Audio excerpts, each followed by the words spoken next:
My name is Jonathon Dickson, I'm a painter. Intel had an idea that they wanted to bring an emerging artist in and, open up a dialogue between them, see what work we could do, which was brilliant because it made me feel that there was a kind of an understanding that we could work together on it.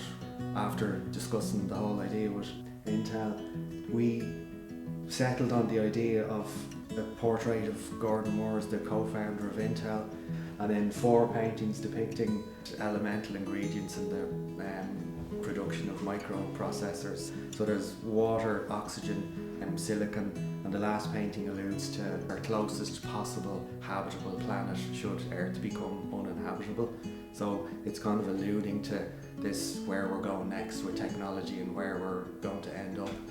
And I love that idea that you can just go off not in knowing exactly where you're going, but knowing that you're going to some sort of a destination. With Gordon Moore, the detail and the level that he went into when he was, developing microprocessors and all of this, he had to go into that level of detail, and that shows in his work. And I wanted to do that with this piece as well. I wanted the painting to exist in 2 states at once, so influenced by quantum computing and the qubit. The painting is an abstract painting when you view it very close up, so it's broken up into squares and brush strokes are very visible, so when you pull back from it, it turns into a very realistic figurative painting, and that kind of echoes the whole thought process behind quantum computing. A qubit can be a 1 and a 0 or a 1 at the same time.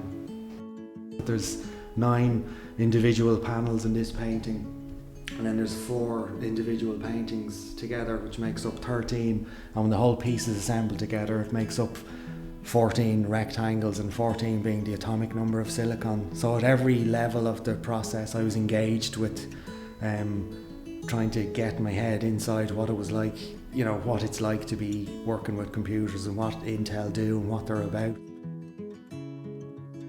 I started on the top left of the painting and took a strip of squares and painted them, and then moved across to the next one and painted and moved across, exactly the same way as an inkjet printer behaves. I wanted to try and get as immersed as possible in the whole process of how a lot of the images that we see now are created, because our world is digital for all intents and purposes, and I wanted to make oil paintings still be a relevant part of that world as well.